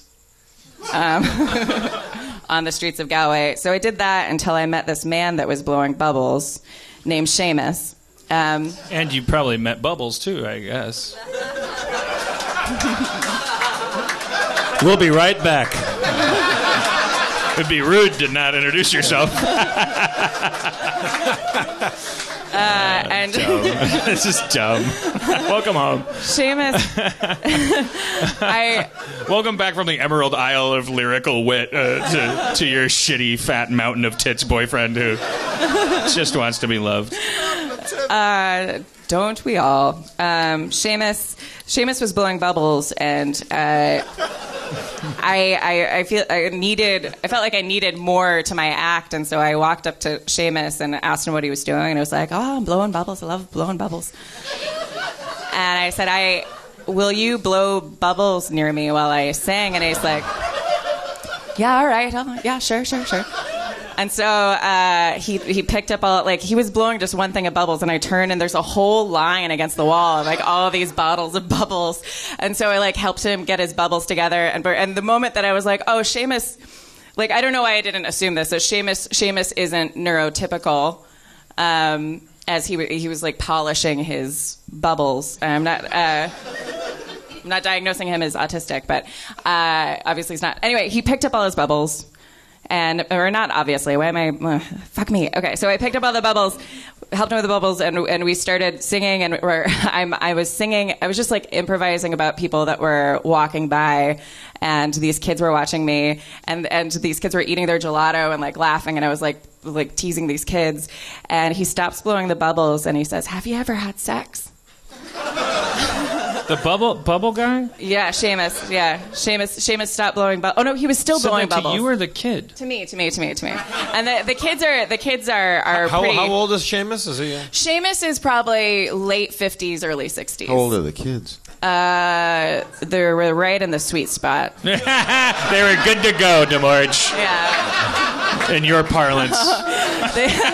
He didn't see the kids. Also, Seamus didn't. I told Seamus, I said that, we're going to be filming this. It's for this silly travel thing. So that's what those guys are doing with like this big camera and this boom mic. And he was like, did not care. And the kids were far away, and he turns to me and says, "Have you had sex?" And I was like, Seamus, for shame. I said, Seamus, I don't want to have that conversation with you. And he said, I had sex once 40 years ago. And he's saying this as he's like blowing bubbles. And I look over at the guys who are filming, and they can hear everything, and they're giving me the like, you cool face. Or in Ireland, you grand. So he then said, I had sex 40 years ago with a woman, and she was the only lady I ever had sex with, and she died last year, probably because she was so fat. And I was just continuing to blow bubbles as I'm like, "Rap-a-pum, lady in a blouse," walking down. And then what did he? And then he said, "You know, they don't talk about AIDS anymore, do they?" As I'm like, Don't bury the lead, Seamus.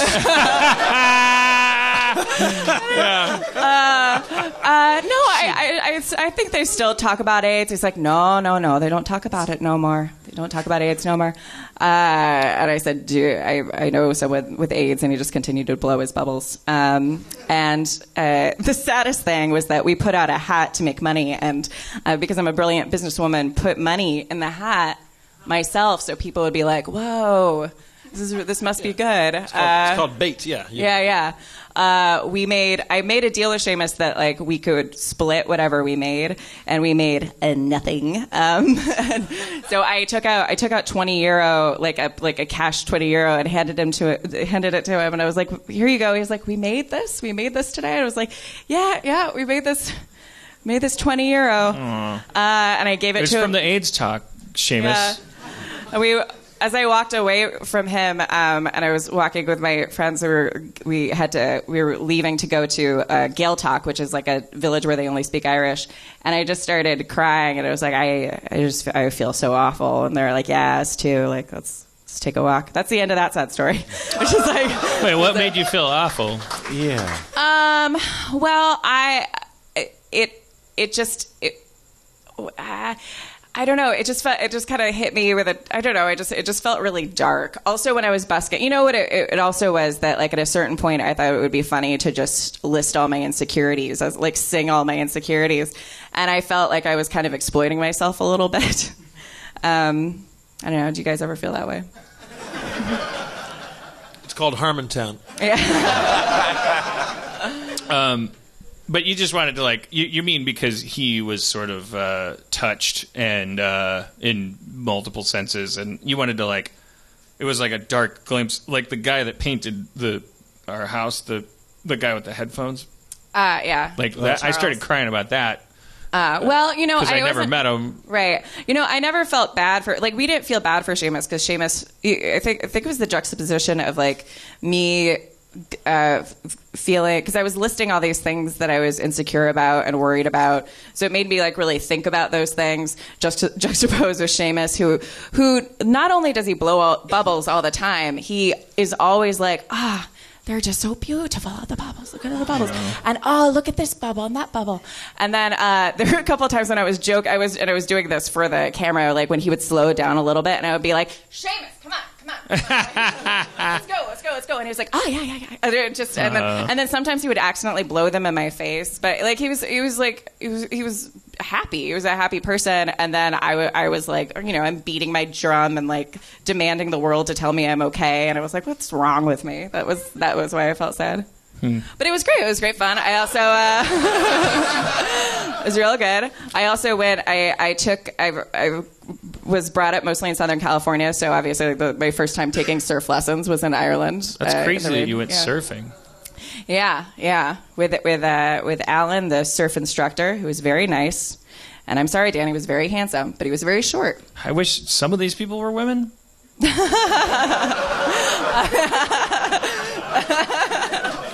Would make sense because they're half the population. I don't understand why everyone in Ireland's a guy that all wants to teach you something. Right. Well, in these stories, I met all these people through these wonderful female comedians in Dublin, Alison Spittle and Andrea Farrell, and so there were plenty of women. I hang out with a lot of women.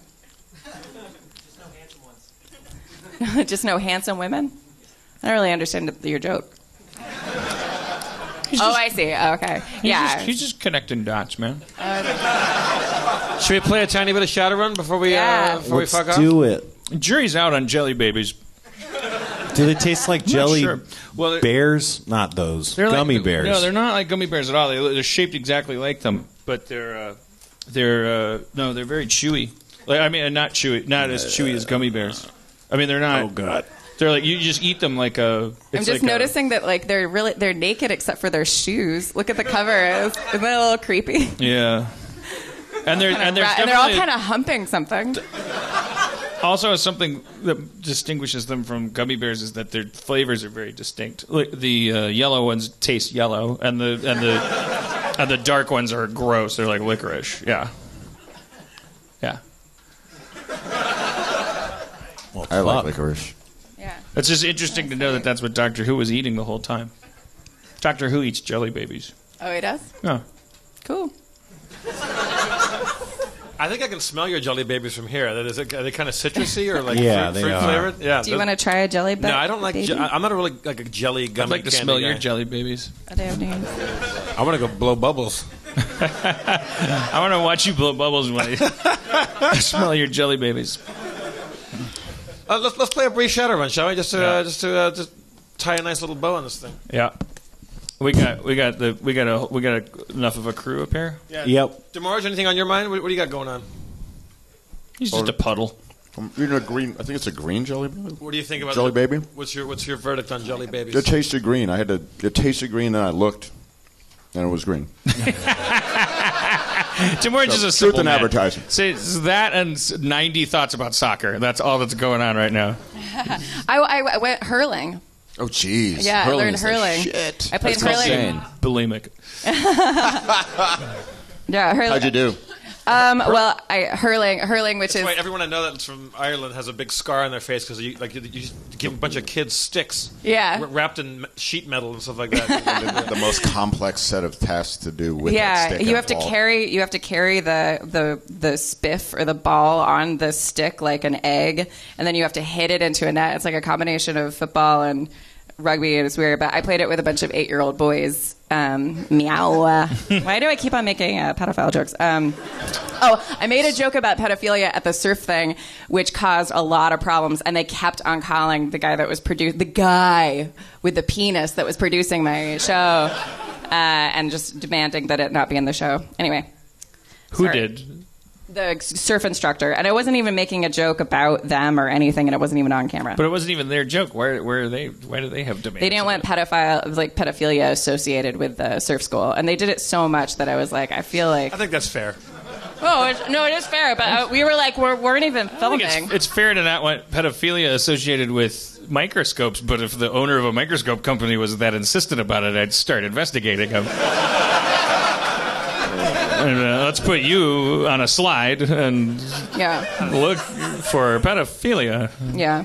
And he'd be like, "This is exactly what I didn't want." And I go, "Yeah." But they were. I'm getting that impression. He runs a school. They were really There's children that come and take surf lessons from him. He can't be making pedophile jokes. Is that surfing and children? That's a big thing. He's a teacher. Schools are for children, man.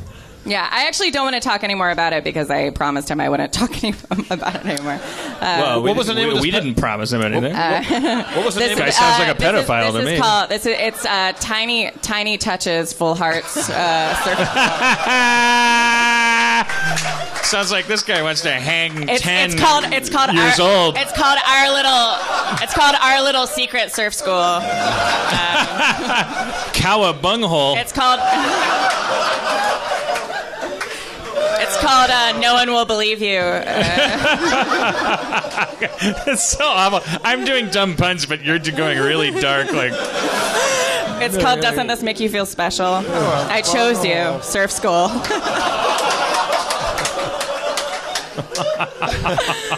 The surf isn't all that's up.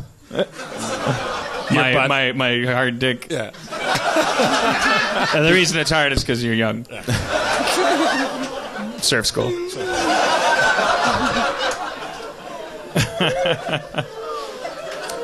We don't have to Sorry, play Shadowrun. Ireland. We can just do 10 more minutes of this. I'd be quite happy.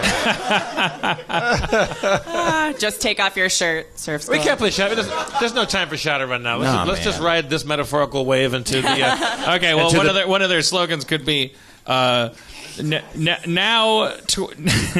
students now 20% less likely to die by shark attack, because the relative to the ways that they're likely to die from coming to our surf school, because the other ways are spiking, which include disappearance.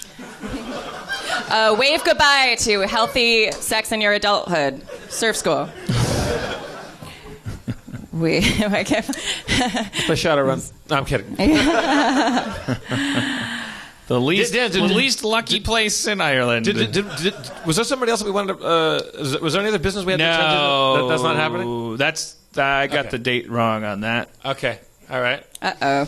We had a little secret surprise, but we're doing it another time. Yeah. Aww. It was Dan it's and me I... announcing my new surf school. Brought to you by Jelly Babies. Dan Spencer and I and DeMorge have been working on an all-nude review for you guys, and it's going to have to wait another week. Yep. Why am I not on it? Because you're out of town. Oh, all right. Fine. You know when? Okay, so a couple of things to warn you about. Nigel puked on the duvet. There's not another one. Did you clean it up? Yeah. Yeah. But, it's puke. It's not permanent. It's puke. Did you not clean it up, really? I took toilet paper and I cleaned it up. Did you spray it with anything? No. Jesus. Is it still on the bed? Did you shit on the floor? What else happened?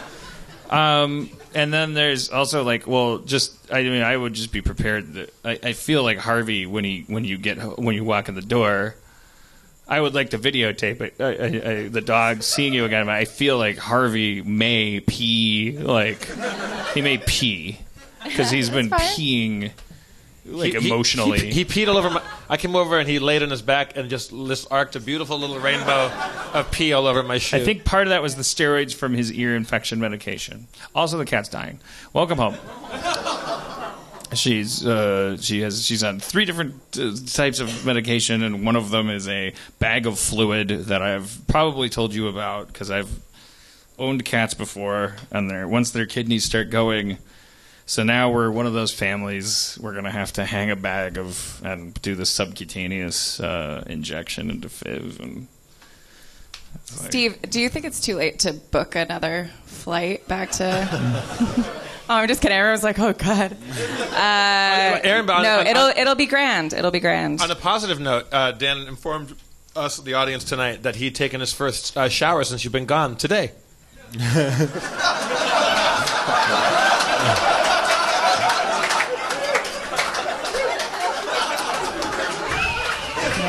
At least you dressed up for me. Really? The first shower? Why would I? It's fine. It's your own life. It's your own body. It's a life I share with you. What? It's a life. Man, fuck you guys. What? The first shower in 2 months, guys. That's crazy. No, but it's fine. It's your own business. This is going great. Seems like you cheated on me in Ireland. With showers, with so many showers, so many showers and baths.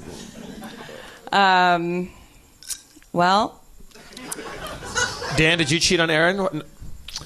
With video games, yeah. I loved them. I cheated on you with myself, with some good self-discovery. I spent a lot of time. I did masturbate. Someone was giggling. Did you bring some tingle sticks along? Some tingle sticks? What are tingle sticks? That's cattle prods. Here we go. I see. No. I had a great time. I spent a lot of time by myself. Realized that I'm okay. It's all good. I did a play. I did a lot of stuff. You seem a little unhappy. I mean, I just got off of a 14-hour flight. Were you first class? I was first class. And I flew first class. What airline? I feel like we're just British Airways, which is very nice. Yeah, very nice. Through American frequent flyer miles. Damn. Well, Yeah. DeMorge, we didn't want to get to talk to you much tonight. Do you have final thoughts for us, DeMorge? No, man. You know what? The biggest thing that happened doesn't compare to any of this is that I spent a couple of hours going on a rant about academized poetry, and I had a friend who was saying, I'm getting into it on my own, and there's no place to find it. And Academized poetry? Yeah, just poetry that is. I mean, right now Speaking of masturbating. Hey, up here, dude. It's a sexual organ. But we've lost track of poetry maybe 25, 30 years ago. We don't even know the definition of younger American poets. Are you a poet? Do you write poetry? No, but I ran the writing program in college, and I ran the writing journal with a couple of friends of mine. And it's just so you get in that habit of just following and keeping up with who the new younger American poets are, so it wasn't an angry rant. It was just saying to my friend, there are these places in town all over the place, and they're free, and it's frequent, and it's often. And his face lit up because he generally was reading on his own and loving what he was reading, and had discovered how to read a book of poetry, which we don't even teach kids anymore. We don't teach them how poets come up with a book and what that means about their lives. The same way an album comes together. And in a lot of cases, just as exciting. Impossible to convince you of that right now. But if you know it, it's true. And you spend a lifetime developing that and stacking it up on top of itself and stuff. So that was a rant that I won. This is in between me screaming about the Jets kicking the Cleveland Browns' ass. Hey, it happened. Our quarterback has a broken jaw. The second string guy destroyed you guys. The defense looks amazing. Our coach is a genius. Suck it. Suck it. That was a haiku. No sports. Definitely no sports. No sports. And also arson. Sports suck. Definitely sports suck. And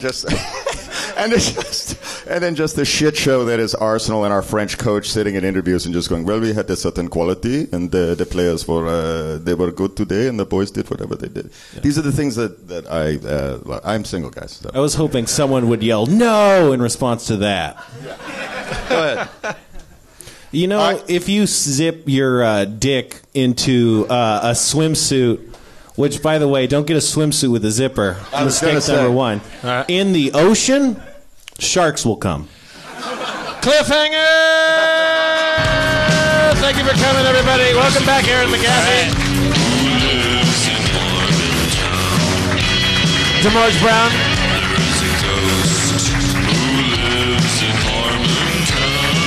Thank you very much. Thank you, Nicole and Elliot, for the lovely art. That was fantastic. One more time for Steve Silberman tonight, everybody. And as always, I want to thank Chris Borth, our tech director, Kevin Day, our internet guys, Sarah Hill, Zach McKeever, and Dustin Marshall, Spencer Crittenden. I'm Jeff Davis. Your mayor is Mr. Dan Harmon.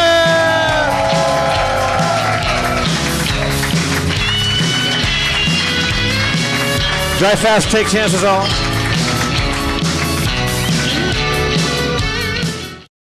Did you get any of that? It's a good show. Feral Audio.